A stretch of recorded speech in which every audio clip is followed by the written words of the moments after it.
through the list that I see of attendees that is in my Teams folder here. So, so my name is Steve Verpalen. I'm actually the co-chair of OHTA. And well, next on my list is Alan. Thank you, Stephen. Alan Leibowitz. I am the treasurer or honorary treasurer, depending on who's talking, of OHTA, and happy to be here. Well, I have Ankit. Hi, good morning, good afternoon, good evening all. This is Ankit Sharma from International Safety Systems, one of the ATPs. Glad to be here. Then I have Chris. Chris Lazarus Davis, co-chair of OHTA, along with Stephen. Happy to be here. Debbie. Hello, I've only been a volunteer for, I don't know how long, maybe 6 months or so, but I've been working on marketing and communications. David. I'm David O'Malley. I'm the online training coordinator. Jennifer. I'm Jennifer Galvin, and I am the training coordinator for Workplace Health Without Borders. You'll see it abbreviated WHWB. Thank you. Then I have John. Oh, sorry, John Mulhausen. Hi, everybody. I'm your connection to AIHA. Then I have Jonathan. Hi there, I'm Jonathan. I'm the Managing Director of Gully Howard Technical, training provider in the UK. Nice to see everyone. Yeah. Then I have Lalita.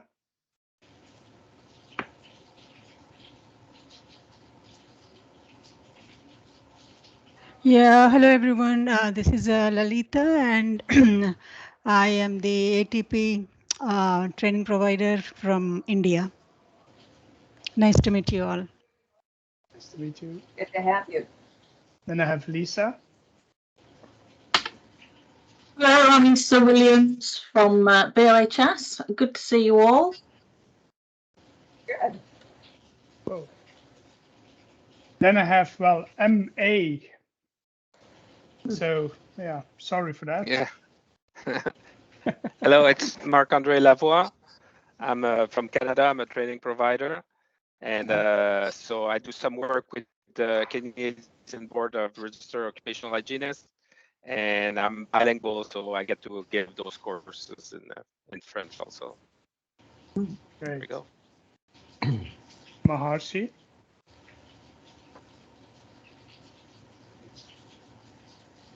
Hey everyone, Maharshi. I've been associated with OHTA since inception. I'm in the advisory committee of OHTA. Then I have Matt. Hi, I'm Matt McGuire. I'm the course director for SABIC. Great. Lynn. Lynn O'Donnell. I'm a board member for OHTA, and I'm currently chairing the Awards and Qualifications Committee. I have Jakes. Hi everyone, Jakes Jacobs. I'm an ATP from South Africa serving the African continent. Great.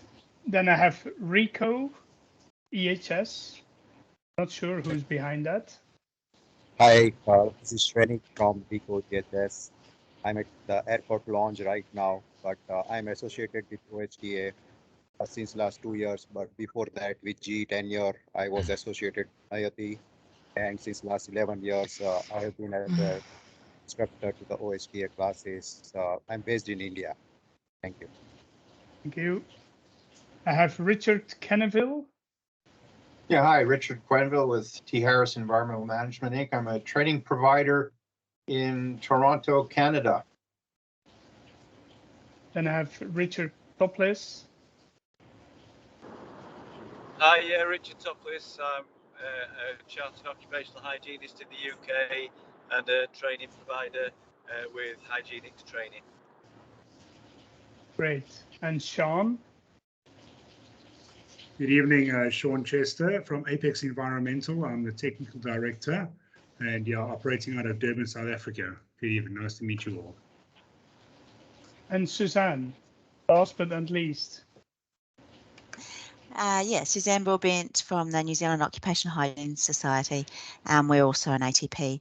But it's 5 o'clock in the morning here. I just thought I'd share that. Oh, wow. Well, yeah, that's dedication. Well, at least it's very nice that you are all here. It's a very great list of people all together, and hope you really like this first kind of town hall meetings that we probably will organize more in the future.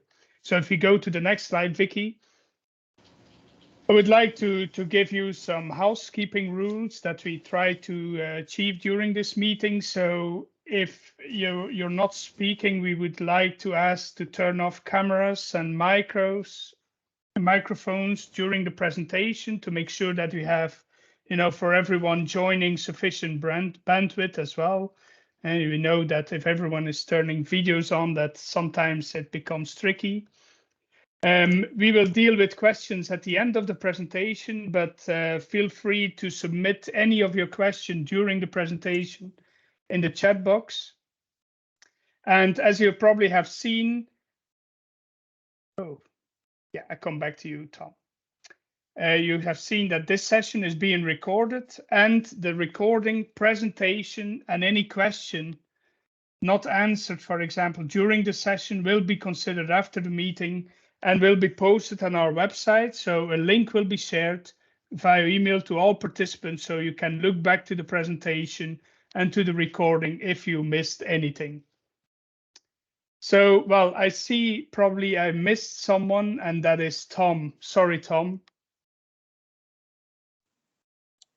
Oh, hi, Stephen. Hi, everyone. I'm Tom Fuller, the president of the International Occupational Hygiene Association and the IOHA liaison to the OHTA board. I'm also the Education Committee chair for IOHA.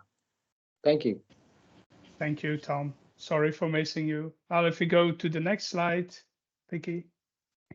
Well, here is the agenda. So first on the agenda is that we definitely need, to have an intro to our new administrative body is MCI. And especially for all ATPs, it is important to know who is the contact person within our new administrative body. Then we give some OHTA updates, so short overview on who is who and the committees, training materials, new materials updates and online delivery. Then we talk a little bit about qualification, the strategic plan we have, and communication strategy. And we give an example of creative online learnings, what is specifically a WHWB approach, and new education training opportunities with ILO, the growth in member IOHA associations and their strategic plan. And then we leave some time for your feedback and any question you would have on, on behalf of the ATPs and member associations to OHTA. And I will now turn over the floor to Therese, who will give an update on MCI. Hi, everyone. Yep, thanks, Stephen. Hi, everyone. My name is Trace Dolan, and I am Director of Association Management and Consulting at MCI. So thanks so much for giving us the opportunity to say hello and to introduce MCI to you as OHTA's new administrative partner. So just a few words on who we are. We're a global engagement and marketing agency, and we have a real focus on bringing people together and building communities. And we do that through a range of services. So as you can see, you'll see on the next slide there, there are a number of different ways that we are able to help OHTA, and we're going to be your day-to-day contacts going forward. We're also really excited to be working with OHTA on developing their long-term strategy, and just to make sure that the association is well positioned to succeed well into the future. So a few stats on us on the next slide. So as I said, we are a global company, and we have got offices in over 30 countries worldwide. So it is a big organization, and with almost 1,500 staff, we do have a huge pool of talent and experience that we can draw on. But the important people for you are on the next slide. So this is your OHTA team. We're based in the UK and we are here to help. So please do reach out to us. So you'll see there we've got a number of different people who are here to help. We've got Damien, who is our Director of Digital, and he makes sure all systems and on websites and online forms and all that fun stuff is working well. We've got Laura, who's been working closely with the team on the newsletter to make sure the communications are getting out there. But most importantly, we also have Vicky Wild, who is also here on the call with us today. So Vicky is going to be your main point of contact day to day. Her details are here on the slide if you ever need to contact her. And we're both also going to stay on the call. So if you have any questions later on, we're happy to answer them as well. So that's just a really quick intro into us. Thank you again for giving us the opportunity to say hello. We're really excited to be working with you and with OHTA. And but for now, I'll hand back over to the team and back to you there. Thanks. Thank you, Therese. Well, I think the next part, I give the floor to Chris, who will give us an update on OHTA. Well, thank you. You want me to go ahead, Stephen? Okay, good. Basically, my role here is really to introduce the management team within OHTA. I will tell you that there are hundreds of volunteers involved in the infrastructure within OHTA in terms of not only identifying courses, crafting courses, calibrating courses, delivering courses. And so, but these are just some of the people who are trying to facilitate the infrastructure to enable what you all are able to leverage from. This is the board of trustees at this point in time. It's Stephen and myself as co-chairs. Lynn and Alan have introduced themselves. Dr. Thomas Fuller just recently introduced himself. We have Dr. Sharon Johnson, Dr. Zach Mansdorf, Lucetta Weaver, Ruth Jimenez, Peter John Jacobs, and Dr. Zoll. The important thing here is that we work very hard to make sure that we have representation globally. As you can see, there is representation globally. Next slide, please. We've got some key committees. We do have an advisory committee that is the companion committee, if you will, the advisory board to the trustees. And the co-chairs at this time are Michael Connor and Dr. Albert Twan. Our editorial committee is led by Sven Hoffman, who hails from Switzerland, and again, Lynn O'Donnell, who is our qualifications and awards committee chair. We have several board advisors who've had an impressive legacy with OHTA, and they hail from around the world. We've got Roger Ellsbury, Nancy McClellan, David O'Malley, and Noel Tressiter. All four have been with OHTA since its inception and help develop and grow what we are able to leverage today. Next slide, please. You've all met Debbie Dietrich. We realized about 9 months ago, and we realized there were a number of opportunities within OHTA that we really hadn't optimized. And what happened was, it was fortuitous actually. Debbie Dietrich had retired from SKC as her vice president of marketing.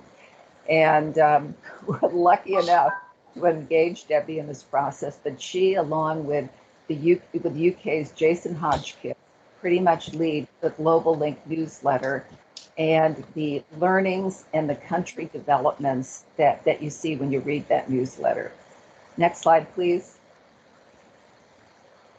OHTA members, we are not an organization that has a cast of thousands of members. Basically, it's the management team plus the member associations and the ATPs.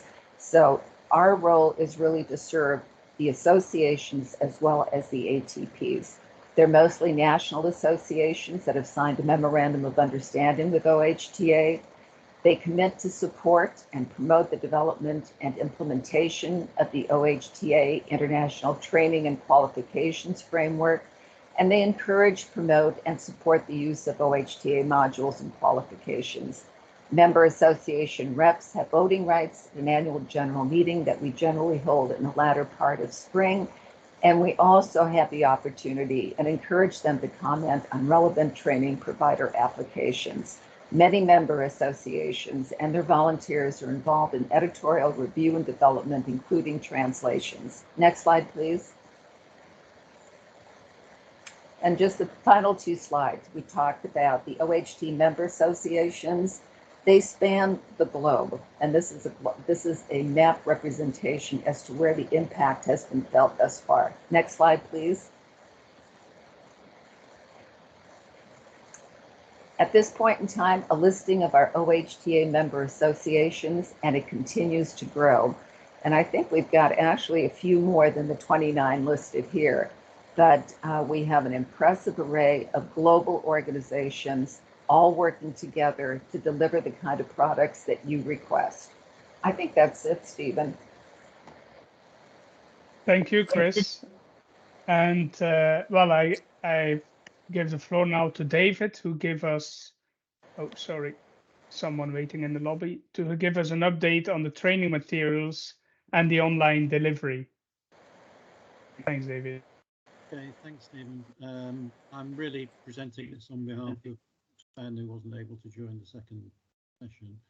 So the first bit is about the training materials. If we could move on to the next slide. OHTA has organised courses at 4 different levels of experience and qualification. So we have awareness level courses, general one on health and safety and one on silica hazards.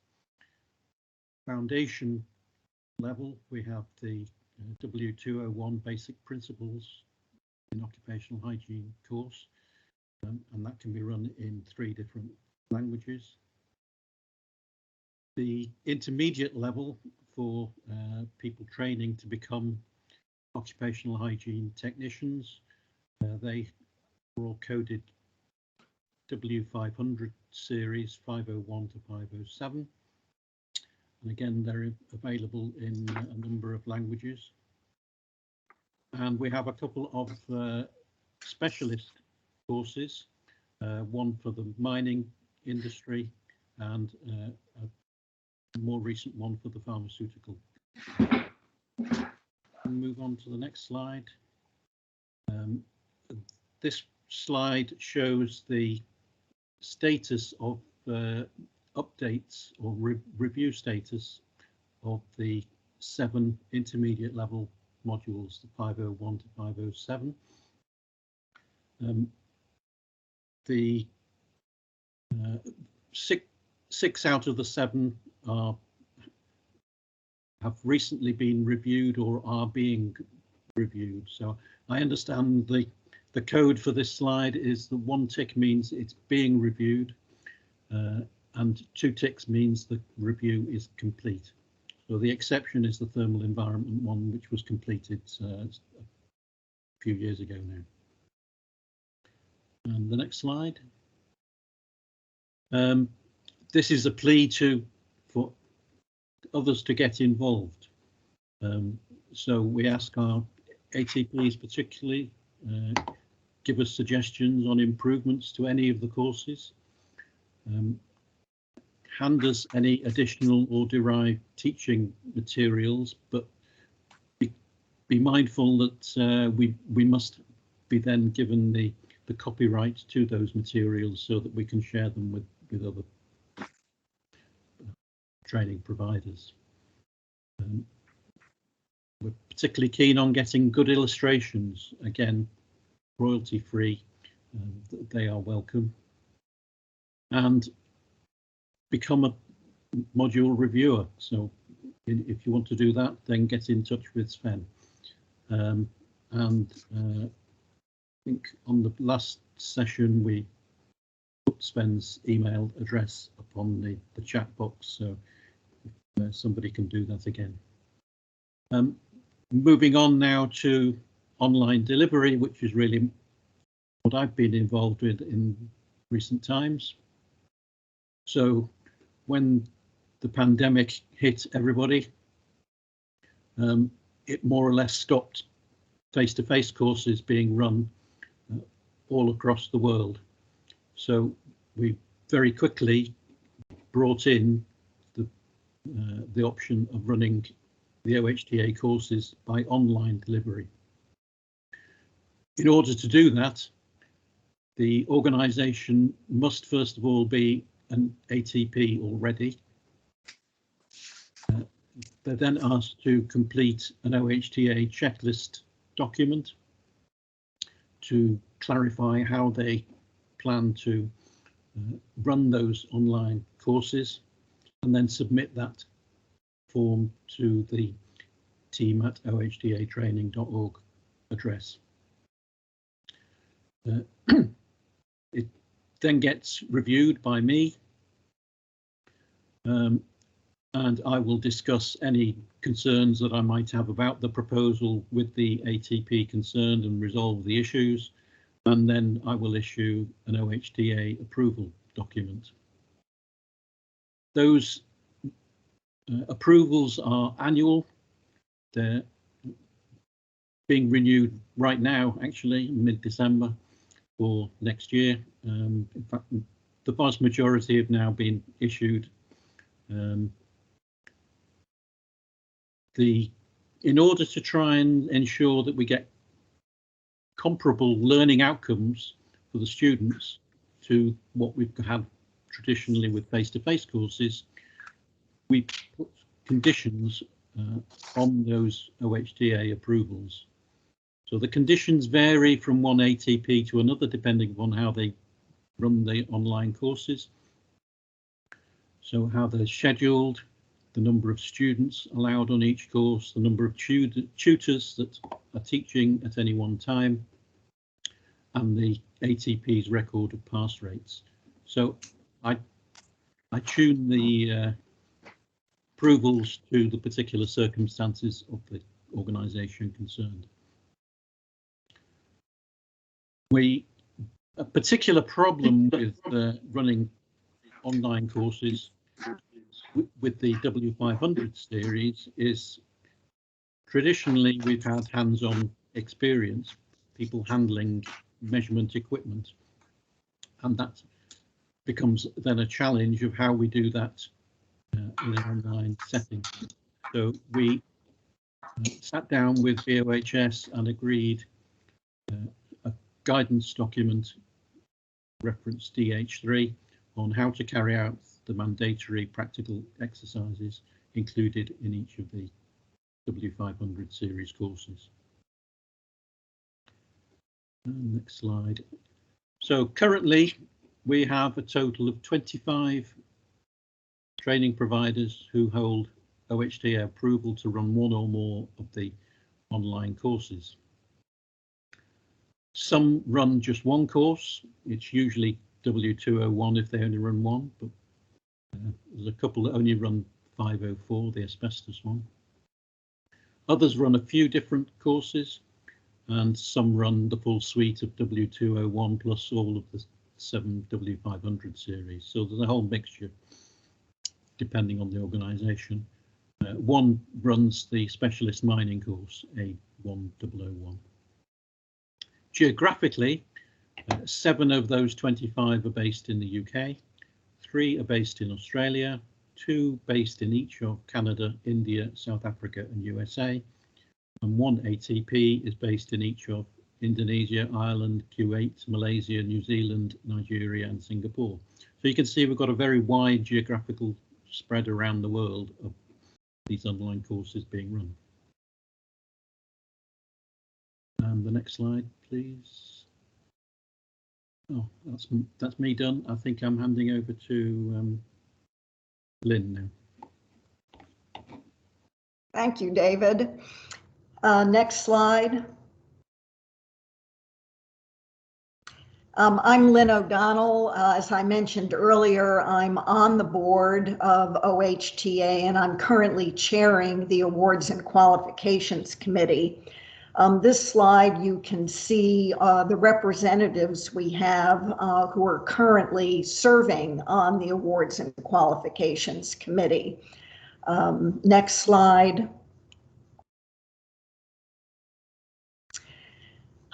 This is the committee of OHTA that provides a link with the IOHA, what are called NAR awarding bodies. IOHA recognizes their associations that have a certification program at the professional level. And so the committee will monitor the, other than the routine ATP, or the people that are applying to be ATPs. If they don't meet the standard requirements, we can review it to determine whether they could be approved to either teach the W201 course or perhaps the 500 level series if they agree to some of the requirements you see here on this slide. And the other thing the committee does, there are several organizations that have applied to run the exams other than BOHS for the W201 course, our fundamental course. Currently, the Southern African Association, WHWB, and AIHA have all been approved to run exams for W201, and we expect to receive a request from the Australian Association to do the same. Next slide. So how to become a member of the Awards and Qualifications Committee, our rules state, and this obviously refers to not ATPs, but to the associations that are OHTA members. So one representative can be nominated by each member organization of OHTA if they have an IOHA recognized certification program. Usually what happens in, I would say, maybe late spring, the associations will be contacted by OHTA if they have one of these certification programs that's recognized by IOHA, to ask if the current Awards and Qualification Committee members want to continue serving. And for those that have a certification program but don't currently have a member on the committee, those associations will be asked if they would like to appoint a member. So there are opportunities if anyone is on the call from a, association that is an OHTA member and they have a recognized certification program, but did not see a representative on the first slide that I had up of our current committee members, they could go back to their association and have an appointed member. And I think that does it for me. Thank you.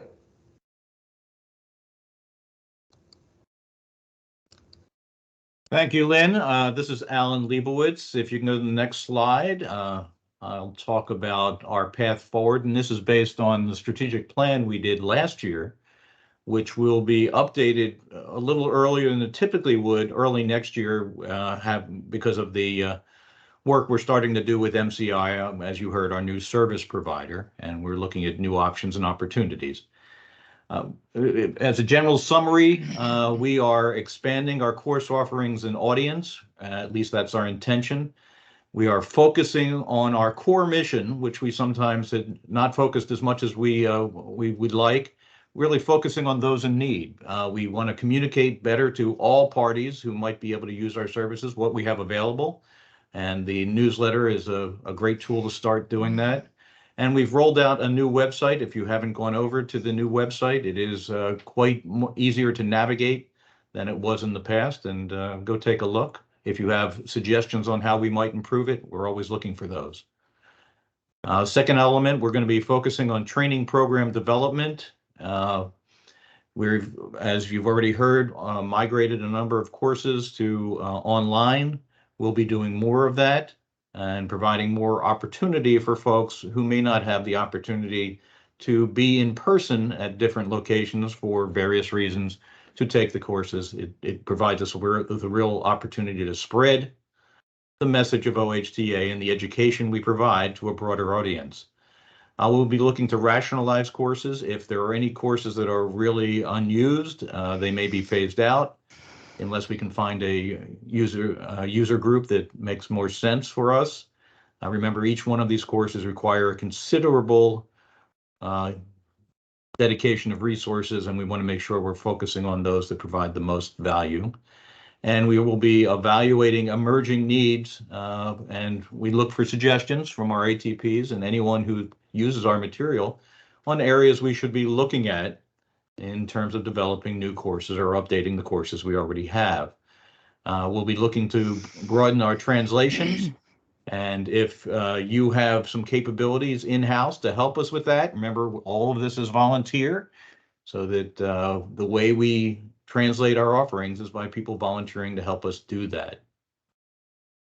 And in the finally, the most important piece for me as treasurer, and I think for all of you in terms of the continued stability and survival of OHTA, is making sure that we have the resources to continue the efforts that we're trying to provide to the global community. We have to identify resources to replace those lost in the pandemic. We did have a significant hit, like many organizations. And we want to make sure that people who can provide financial contributions for the content they use do so, while we continue to provide world-class content to disadvantaged communities and users who can't afford to pay anything for these courses at the same time. And just to cut through that language there, one of the things we're looking at is how we can make sure that people who are either making money, like some of the folks, the ATPs who charge for the courses, as we hope you do, are helping to support the programs that we generate in the future. So we'll be looking at different opportunities, and we look forward to suggestions from folks on how we might be able to do that. I might point out that we project a significant deficit for OHTA this year, and we don't have the resources to sustain a deficit for very long. So we just really do have to change our model a bit to figure out how we sustain our efforts. And that's all for me, and I think I'm now turning it over. Well, I'm not sure who I'm turning it over to. You're turning it over to me, Alan. This is Debbie. Hey, Debbie. Greetings, everyone. It's time to talk about OHTA communications. Next slide, Vicki. We are all part of OHTA's primary mission, which I must say is eloquently captured in this slide.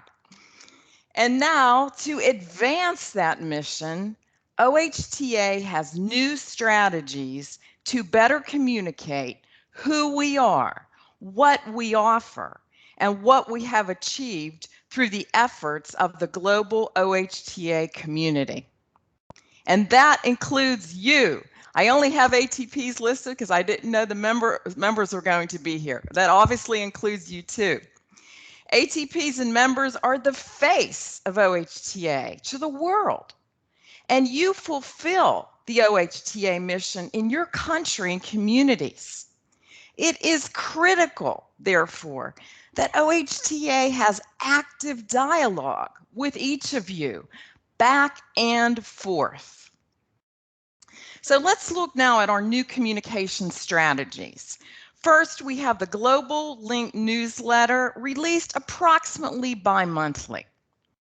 The content may include country profiles with really interesting statistics, many of which I pull from the internet on like number of workers, your population, and so forth. Then I will come to you and ask you to tell me, what are your main occupational hazards? What are the most common occupational diseases? And I will go to the occupational hygiene organizations in each country and get pictures of their officers and tell me what it is you do in a few sentences so we can put that in there. Also, we list the ATPs and typically at least one student success story. Alternatively, content may include news or updates on courses. You as member countries and ATPs can help share our story. When I'm focusing on your country or possibly your course, I'm going to go to you and say, please send me photos of your courses, of your students. Send me pictures of your trainers. I love the pictures I got from Vietnam. If anyone's here from Vietnam in the call, those pictures were so clear, so handsome.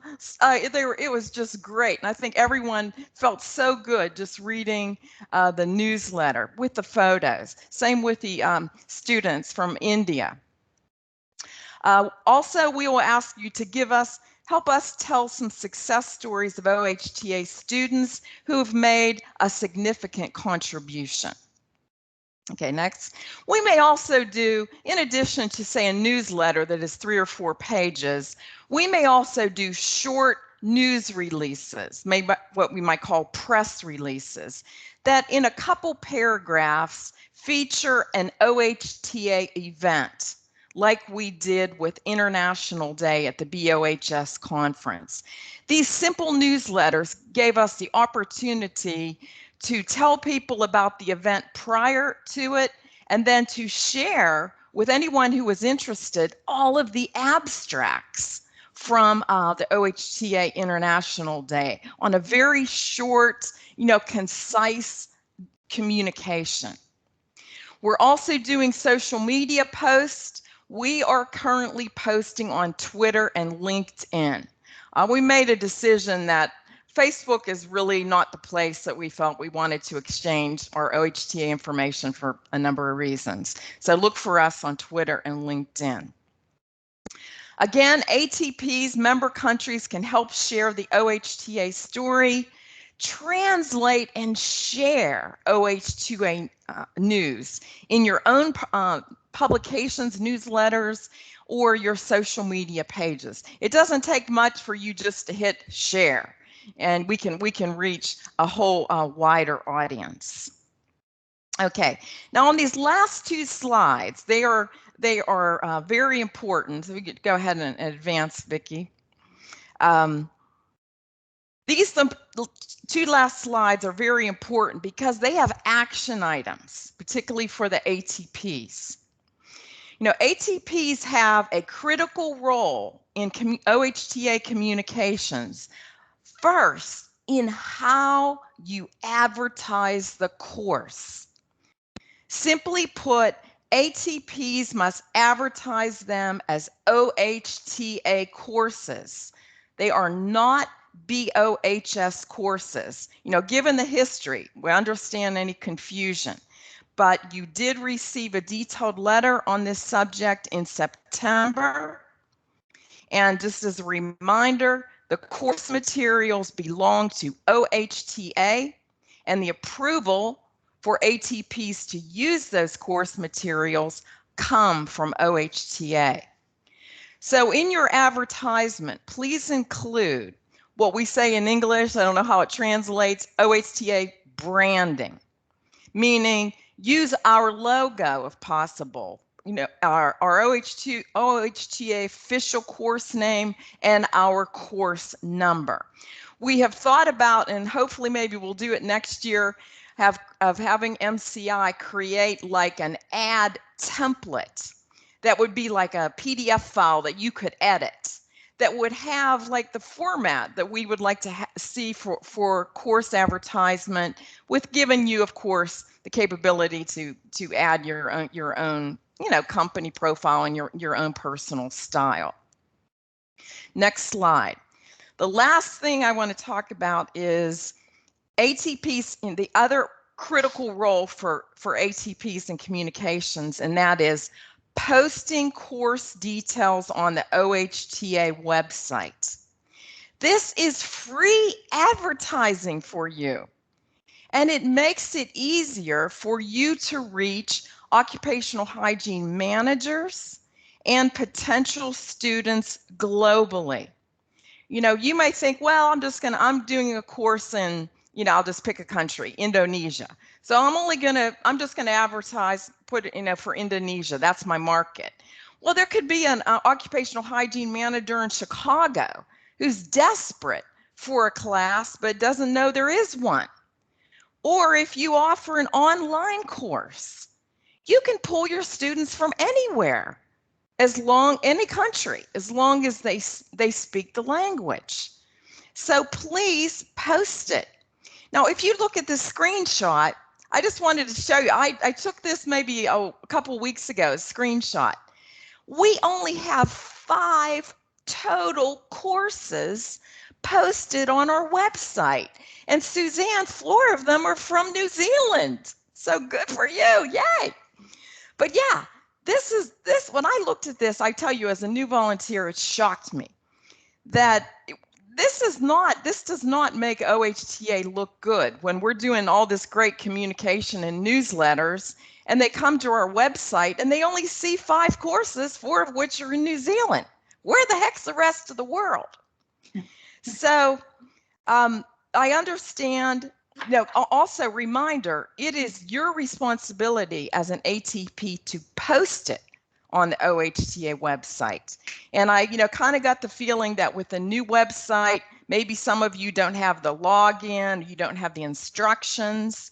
So either get to us or we're going to get them to you. We need to get these courses posted. So that's it for me. Thank you very much for all you do. Wow, Deborah, thank you so much. I learned a lot. I will post my classes now. Thank you. This is Jennifer Galvin. You gave me a hard act to follow there, Stephen. But I want to talk about creative online learnings. And I am with the Workplace Health Without Borders. You will see this acronym as WHWB on my slide and others. And I wanted to tell you about what we've done this year. And we, like so many of you, were impacted by the pandemic. We had face-to-face training scheduled. Gosh, I guess it's been now almost 2 years ago. And when the pandemic hit, and we had to pivot and try to figure out what to do and how to do it. And of course, everyone is moving to online, this and that, online meetings. So we moved to online training, but it was not without a lot of thought and consideration and, yes, lots of meetings. How do we do this effectively? So that's what I want to talk to you about today is what we decided to do was to blend asynchronous with synchronous training. So let me tell you what that is, and then I'll tell you more about the type of training that we offered. Most of you probably know asynchronous is I'm on my own. I can read and study whenever I have time. Most of our students have full-time jobs. So having a training during the day was always difficult. So we found that if we offered the text information for students to read whenever they had the time, then come online, hence the synchronous tutorial or discussion group, that the students really got a lot out of it, or at least that's what our evaluations said. So what we did is we blended, as the slide says, on your own, read the material, then come together with a discussion group. And we used OHTA's health and safety awareness training. Because we are a global nonprofit, we had trainers we have trainers that are located all over the world. So we offered this training in 3 different languages. We did this as a pilot, and we offered it in French, Portuguese, and English. And what happened was fantastic. We think the evaluations agreed with us, is we taught 48 students in 17 different countries in 3 different languages from middle of February this year to basically the end of March this year. So we were glad to have done that. We learned so many things about what to do, what not to do. Language is absolutely a very, very important aspect of training. Will we continue to use this into 2022 and go with our learnings? Absolutely.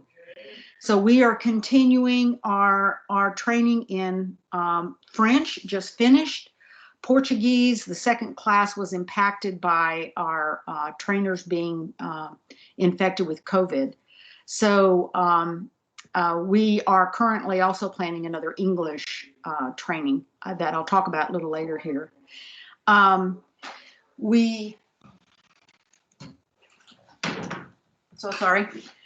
Have been recruiting new and existing WHWB members to act as training coordinators. They know their environment, but I should add that speak the language and are in country. Those are the people we are recruiting to help us coordinate training in specific locations. That has been going really well. In fact, anyway, we have new people to contact in Egypt, the Congo, and Vietnam, just to mention a few. We are also, I did mention the English class. One of our board members is executive director of OHTA Africa, and he is helping us engage OSHA inspectors in 3 different developing countries using the blended occupational health and safety training. We are also going to use blended training coming up in 2022 using the AIHA W201 training module. I just realized now that has not much to do with OHTA, but we're constantly looking at training information, and OHTA is who we look to help us with that. That's all I have, and I thank you very much for your attention. Thank you, Jennifer. So I don't see Zach's on the call, so Chris, would you like to take this slide? No, I'd be happy to. Could I have the next slide real quickly? I think we only have 1 or 2 when it comes to ILO. We were recently approached by the International Labor Organization to work with them on developing, exploring areas for cooperation and courses. They initially had 3 in mind, and what we're doing, they need to do a bit of internal work to assess that what they're requesting is in fact in keeping with their 5-year plan coming up in health and safety training. But these are exciting opportunities. They have taken a look at the existing OHTA courses and are considering leveraging some of them or the content, or working with us in the development of new courses. And that's really the extent of what I'd like to offer at this point in time. So it's a matter of stay tuned. I want, Vicki, okay, that's it. All right. Thank you. I guess I'm next. Hi, I'm Tom Fuller, and I want to thank the board for letting IOHA have an opportunity to talk here. Just to reiterate that IOHA is the International Occupational Hygiene Association. So our mission is to enhance this global international network of occupational hygiene organizations and develop and improve occupational hygiene worldwide to provide a safe and healthy workplace globally. So next slide. So our organizations overlap with many of the OHTA organizations, and pretty much if you're a professional practicing occupational hygiene, you could likely be one of these members of one of our national organizations. And we have 18,000 members worldwide. in these 36 organizations. We're continually looking to expand that number of members and organizations, and we're working on that yearly. We also have a broad range of educational levels that we deal with, people, some with advanced degrees and some without degrees, and also a wide range of experience levels in our membership. So next slide.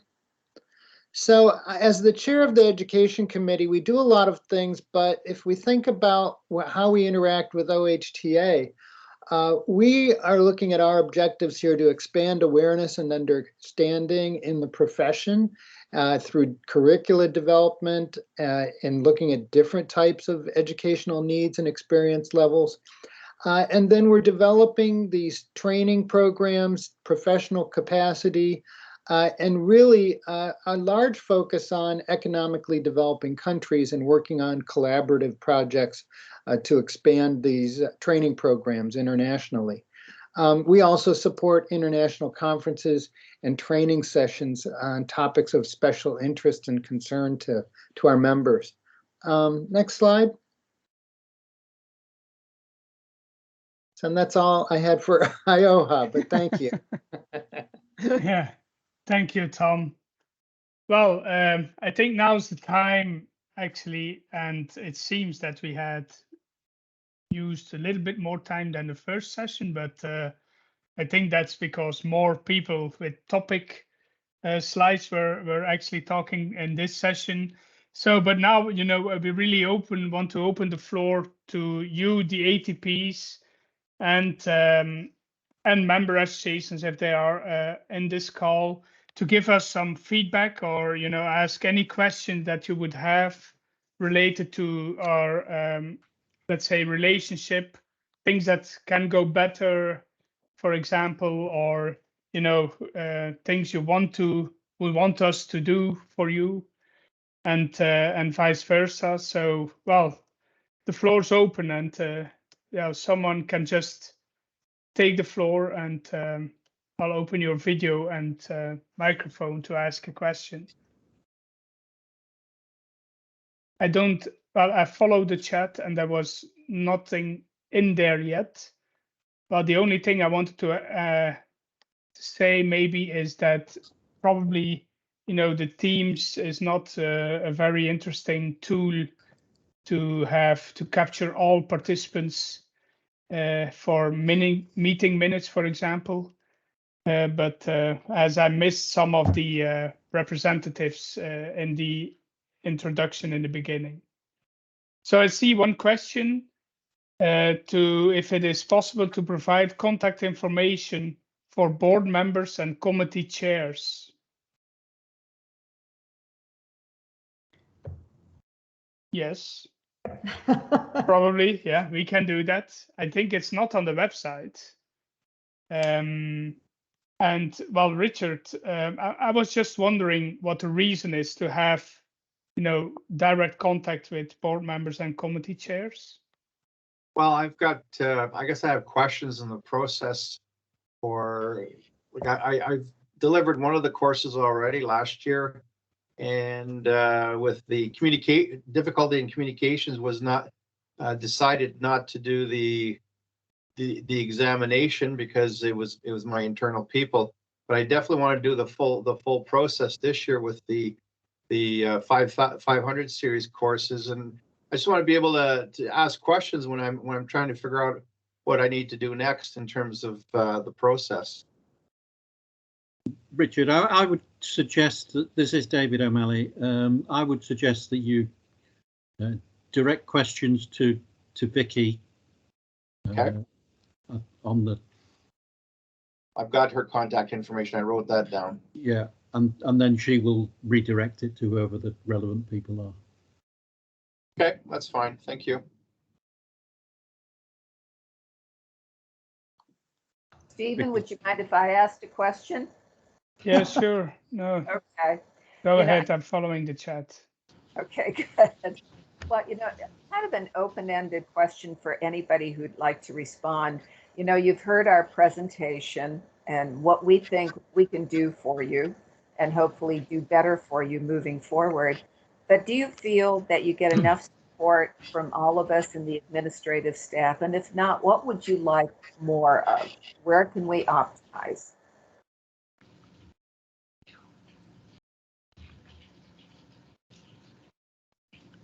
Anybody? I see Tuan has his hand up. Yes.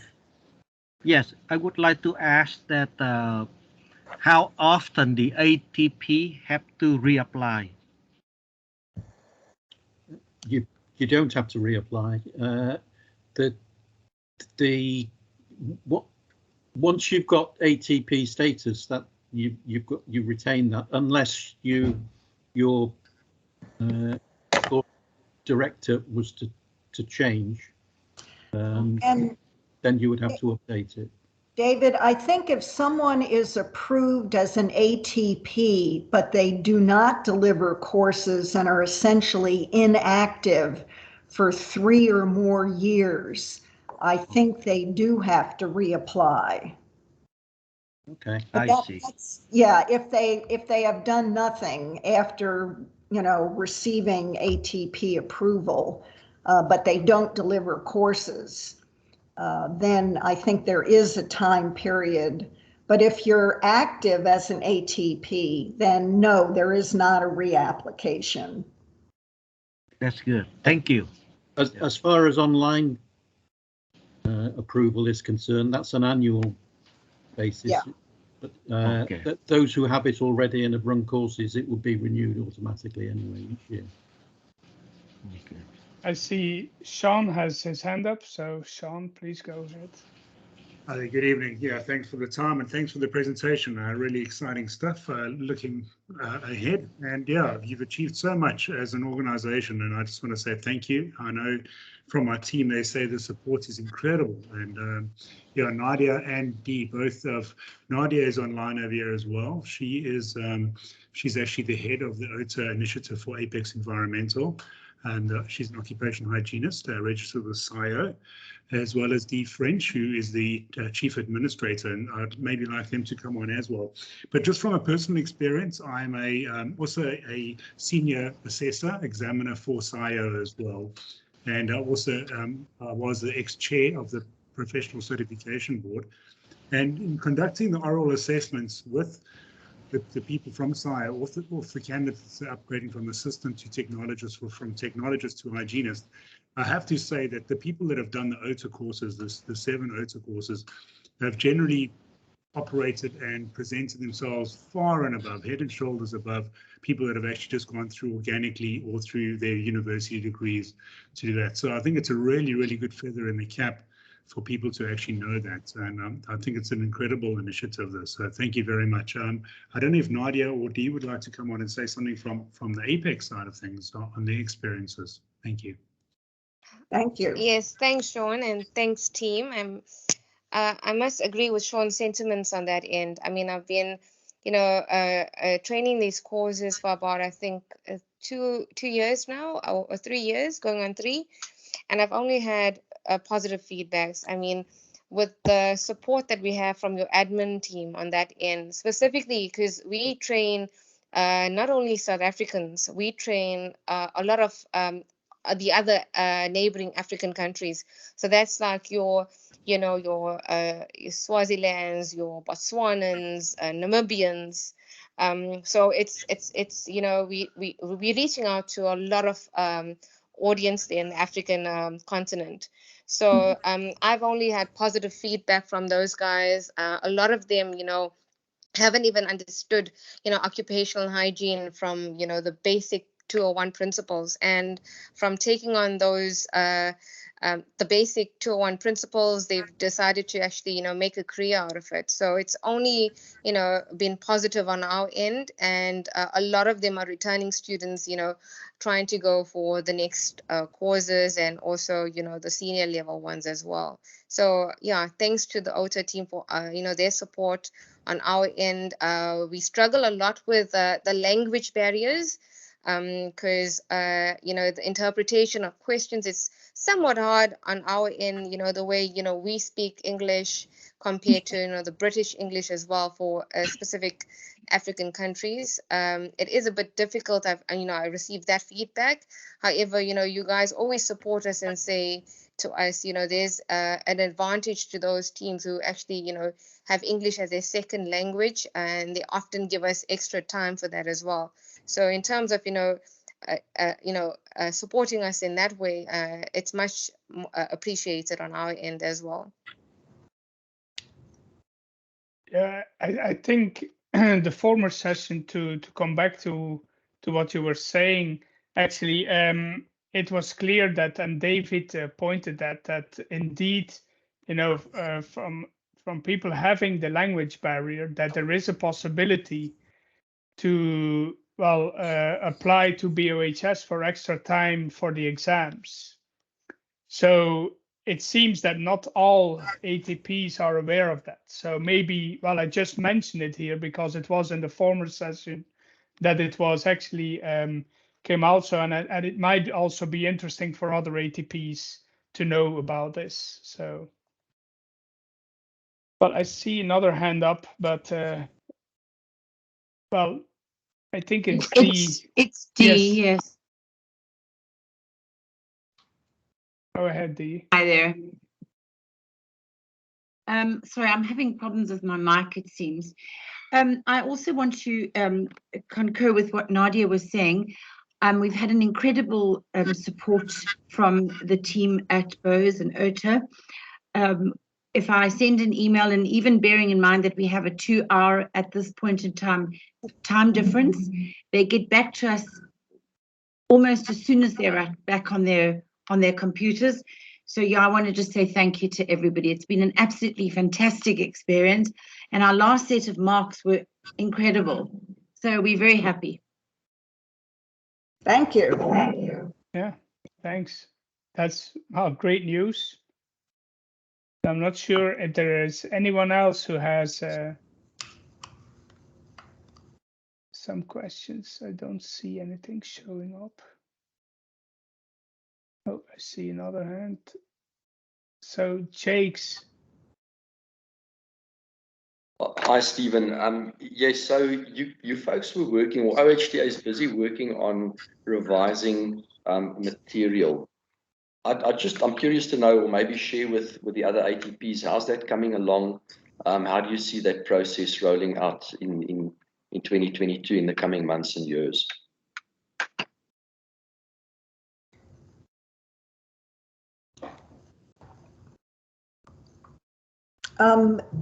I can take that. Once a course or a module is updated as far as content, we do need to coordinate with BOHS, our awarding body who provides the exams, because obviously before you can release an updated module, the exams have to be updated also to match the newer material.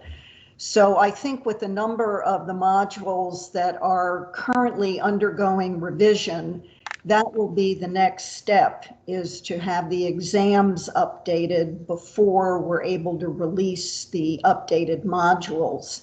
And that's what we're looking to work on right now. Perfect. Thanks, Lynn. Okay. Thanks, Jade. So, Dr. Schumann, you have your hand up. Thank you very much. I just want to know, I'm interested to hear if there are any countries, and what do they do in terms of making sure that the content, the OHTA module content, is utilized at university or universities of technology, that they actually utilize the material that's been provided.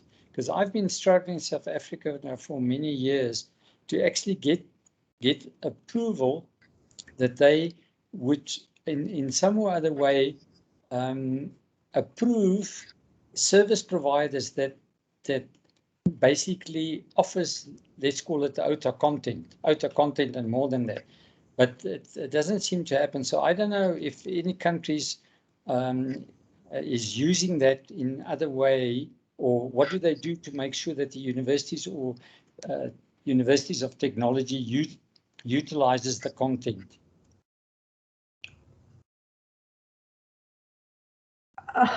Yeah.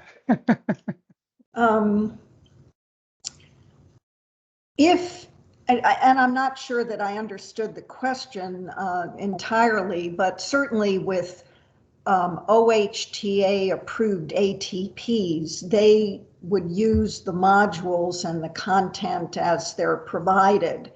We do offer the information to people that want to download it who are not part of the official training process through ATPs. And we really aren't able at this point to know if they do download the material, how they use it. Hopefully they attribute OHTA if they're using it internally, but I'm not sure if that gets to what you were asking. Yes, it does. For me, the challenge is to make sure that the universities utilizes the content, because if I look at the curriculum of some of the universities in South Africa and universities of technology, and you look at their curriculum and you look at the content, it's nowhere near the level of the OHTA courses, and it actually should be. You know, if you've got a course on, let's say, ergonomics, for example, then at least your curriculum should reflect at least what the OHTA courses have in mind. And unfortunately, that doesn't happen in South Africa. So I don't know if there are any other countries that has got a mechanism by which they make sure that the OHTA content is basically utilized in the curriculum of their courses. Oh, yeah, it's an interesting. I can only speak for myself. You know, I'm a member of the Belgian Association, and we have, let's say, a small educational team.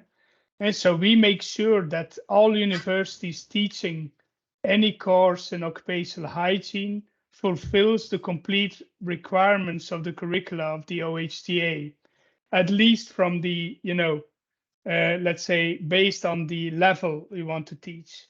I think another thing is important, and that is if you go to the higher levels, for example, and then I'm going to the master degrees and so on. This is something else, and I think it is really difficult, and I think it's really depending on the university. And for example, well, I'm thinking about SIO, for example, who can probably get some influence on university programs. That's how it happened in Belgium, but I don't think OHTA as an organization can do anything about that, to be honest. I'd like to say, as an academic, teaching college courses in occupational hygiene, I utilize the OHTA courses. And, we don't want to be too myopic to say that these courses are the best courses in occupational hygiene, but it is a way to build global consensus on our profession. So in a way, we're saying this kind of is the profession that we think we are all on board with, but the academic freedom of universities in India versus Malaysia might be look at that profession differently. And we did a study of South America and Latin-speaking countries to see what professionals do in the field. So I think we're trying to build a global consensus on academia and what the profession is. But we have to also realize that other countries and other regions have different approaches to both education and the curricula. But I see, Chris, your hand's up for a while. No, that's the only thing I wanted to share, back to the gentleman who raised the question about consistency in university programs with the OHTA courses. In the way that this is set up, we certainly have some of the best competencies globally developing these courses, reviewing them and updating them. And then it's really up to the ATPs and the member associations, particularly the member associations, to leverage that and cascade it through their country in market sectors that they think is appropriate. And we've kept it, to Tom's point, I think that's what we have to do. We do know for a fact that there are many companies that will download our OHTA materials and use segments of them for their own internal customized teaching. So the impact is significant, but to Lynn's point, I don't think we have a handle on just how far reaching our courses are, and that we steer clear of telling people this is what they must do. I see Susanna has her hand up as well. Yeah, I was just going to comment, as a professional organisation, so with NZOHS, we have been involved with the government as well in terms of trying to raise the competency of New Zealand occupational hygienists. So what you're talking about with the university and how that links within the OHTA courses. And we've been quite privileged to receive some funding. It's still a work in progress, but just raising that standard equally. So we started off doing the OHTA courses almost as a replacement because we have very little university training. We're too small an organisation. And I think it has to be such a coordinated, and is difficult, and it takes time because universities always take time anyway. And it's still a work in progress for us. So I'm not saying there's an answer to it, but it does. I think the professional organisation is the way to go. So SIRE for you guys and for us for NZOHS. Thanks, Suzanne. Yeah, I agree. I think that's the best way forward. And well, like Tom also said, you have universities' freedom, but at the other hand, you also have national legislation. So you have to take both into account, and I think the materials fits perfectly in there. But it's not something we have really control of, to be honest. Thank you. So I don't see any other remark, not in the chat. Well, I see Chris hands up now. Yes. Sorry, it's difficult. You're going to be happy when I stop talking. My only question just generally right now is, so this is our first town hall meeting that I'm aware of in the whole time I've been on the board, and it's probably long overdue.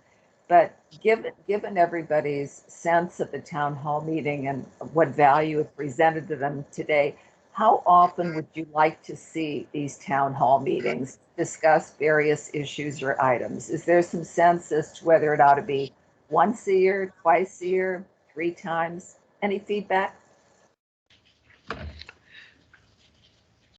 Yeah, this is Torn. I think it's once per quarter would be nice.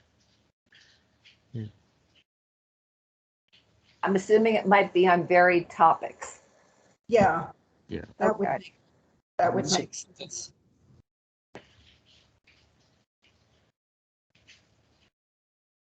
And I see Sean just said quarterly or twice a year. Twice a year, yeah. Yeah. Yeah. Okay. I'm seeing quarterly come up in the chat box. Well, thank you for that feedback. Yeah. All right. It seems there is really need to have this bilateral conversations quite often. I think. I'm really surprised if people are saying quarterly, to be honest, but because there's quite a lot. But yeah, if it's really needed. But I'm also seeing more twice a year. Yeah, so, twice. Yeah. Yeah. At least twice a year. Depending on what's happening. Yeah, sure. All right.